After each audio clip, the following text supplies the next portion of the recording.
ঢাকার সাভারে দোয়া ও ইফতার মাহফিল অনুষ্ঠিত হয়েছে। বিস্তারিত দেখুন সাভার থেকে খায়রুল ইসলাম অভির প্রতিবেদনে। পবিত্র মাহে রমজান উপলক্ষে আজ ৫ মার্চ বৃহস্পতিবার ঢাকার সাভারের চৌরঙ্গী মার্কেটের পঞ্চম তলায় অবস্থিত কস্তুরী রুফটপ রেস্টুরেন্টে এক দোয়া ও ইফতার মাহফিল অনুষ্ঠিত হয়। অনুষ্ঠানটির সার্বিক তত্ত্বাবধানে ছিলেন মিজানুর রহমান ও আরিফুল ইসলাম রানা। এতে প্রধান অতিথি হিসেবে উপস্থিত ছিলেন লায়ন মোহাম্মদ খোরশেদ আলম, যিনি ঢাকা জেলা বিএনপির সাধারণ সম্পাদক ও সাভার পৌরসভা মেয়র পদপ্রার্থী। বিশেষ অতিথি হিসেবে উপস্থিত ছিলেন সামাজিক ও আইনি বিষয়ক মানবাধিকার সংস্থার চেয়ারম্যান জে.এইচ. রানা, ৭ নং ওয়ার্ড কাউন্সিলর পদপ্রার্থী মোহাম্মদ ইউনুস খান, ৮ নং ওয়ার্ড কাউন্সিলর পদপ্রার্থী মোহাম্মদ মুশাররফ মোল্লা, ৩ নং ওয়ার্ড কাউন্সিলর পদপ্রার্থী মোহাম্মদ রাশিদুজ্জামান বাচ্চু, সাভার পৌর বিএনপির নেতা খান মজলিস বাবুসহ বিএনপি ও এর অঙ্গ সংগঠনের বিভিন্ন পর্যায়ের নেতাকর্মীরা। এছাড়াও অনুষ্ঠানে বিভিন্ন শ্রেণীপেশার গণ্যমান্য ব্যক্তিবর্গ উপস্থিত ছিলেন। ইফতারের পূর্বে দেশ, জাতি ও মুসলিম উম্মার কল্যাণ কামনায় বিশেষ দোয়া ও মোনাজাত করা হয়। পরবর্তীতে উপস্থিত অতিথিরা একসঙ্গে ইফতার গ্রহণ করেন।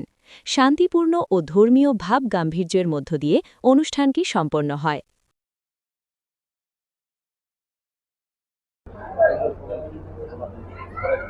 আজকের এই ইফতার মাহফিলের সম্মানিত সভাপতি উপস্থিত আছেন আমাদের শ্রদ্ধেয় বড় ভাই কায়কোবাদ মোহাম্মদ শরীফুজ্জামান, উপস্থিত আছেন এই মার্কেটের সভাপতি আমাদের সম্মানিত বড় ভাই রফিক ভাই সহ ব্যবসায়ীবৃন্দ, আয়োজক সবাইকে আসসালামু আলাইকুম।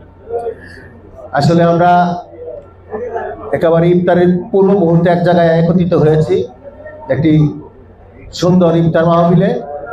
এখানে আপনাদের সবার প্রতি আমার অনুরোধ থাকবে, এই সাভারের জন্য, সাভারের উন্নয়নে আপনারা প্রত্যেকে যার যার জায়গা থেকে ভূমিকা রাখবেন, কাজ করবেন।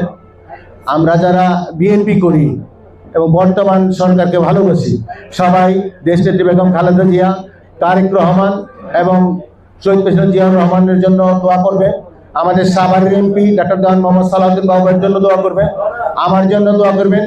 আমি যেন সালাউদ্দিন বাবুর পাশাপাশি আপনাদের এই সাভার পৌরসভা জনগণের সেবা করতে পারি, সেই দোয়া করবেন।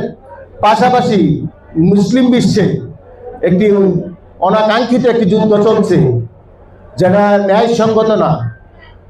সবাই এর জন্য দোয়া করবেন যেন সারা বিশ্বের মুসলমান হেফাজত থাকে, সুন্দর থাকে, আর আমরা যেন সবাই ভালো থাকি। ধন্যবাদ সবাইকে। আসসালামু আলাইকুম।